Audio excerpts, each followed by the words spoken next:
I'm absolutely certain I'm gonna get crucified in the comments for shooting gin, but I don't care. Cheers. Let's do this. Welcome to Drunken Questionnaire, where I get drunk in front of the camera and then answer all of your guys' random questions that you've asked me throughout the week. I have already had a few shots. Let's just go ahead and dive into this. So I'm going to start off with a softball question. This one is from Nick Merrick. What is your favorite coffee mug? You know what, Nick? I'm glad you asked. My favorite coffee mug is whatever one's closest and full of gin, so cheers to you, Nick. Moving right along, Blake Haynes asks, what is your earliest memory? My earliest memory, actually, is me, my father, and my sister sitting on top of the hood of a car in California, eating pudding, and then I telling both my father and my sister that they got more pudding than I did. And I think that's because I'm a middle child, so take that as you will. Savannah Burke Marcos asks, can cereal be classified as a soup? I don't know, I'll be right back.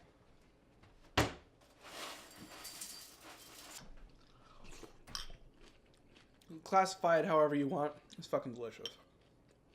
Next question by Sabra. Why do some people put leashes on kids? I used to work in a daycare for like 5 years. My running theory back then was that people just assumed that dogs and humans are the same inherently because little humans are the size of a big dog. They just assume because there are kid leashes out there that it's just okay to leash your kids. I understand that little Timmy wants to run like Usain Bolt, but maybe rein in your kids with something that isn't a physical leash. But that's just me. I've never had kids before. Also, shout out to Savannah Burke Marcos, who followed up with this question saying, at least their kids won't be on the news for falling into a gorilla pit. Hashtag Rip Harambe. I miss that gorilla more and more every day. If I put helium up my butt, would my farts be higher pitched? I don't know, but I really want you to do that, Sabra. Send me a video of that, please. Can a duplex be haunted? If so, would it just be one side of the duplex or both? Man, I hope it's just one, because that would make it a whole lot easier for me and the 7 ghosts that live in this house. If they could be just restricted to my downstairs neighbor's problem, that'd be fantastic for me. Moving along to this next question. If God is male, does he have a penis? I don't know. I'm going to ask my father. He used to be a pastor. Call Danny Austin. Calling Danny Austin. I have no idea if he's going to answer. Your call has been forwarded to an automated voice messaging system. That's not my mom's voice. If God is male, does he have a penis? Thought you might be able to answer that for me. Call me back with your answer. Thanks. It's gonna be a fun conversation for later.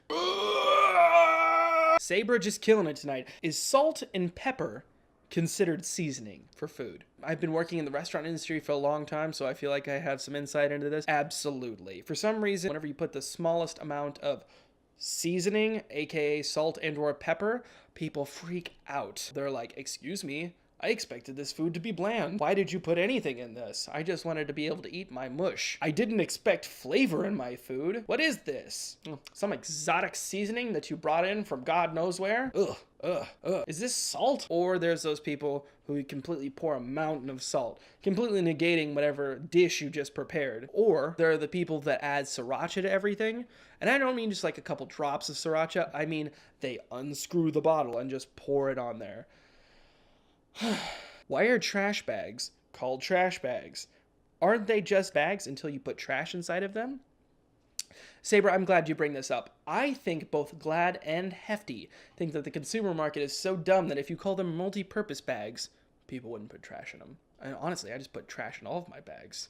I have nothing of value. All of my bags are trash bags. What would you rename yourself to if you had/wanted to? Easy. Atreyu Troy. My name is Atreyu Troy. Michael Scott Gordon asks, is it okay to write a message on your ass before undergoing a colonoscopy, saying something like, anal virgin, please be gentle, or my ass, the final frontier, you are about to go where no man has gone before? I haven't gotten a handwritten letter in years. I would be delighted to have that. As far as a doctor about to give you a colonoscopy, I just hope they're focused on the task at hand. All right, guys, I hope I didn't slur too much.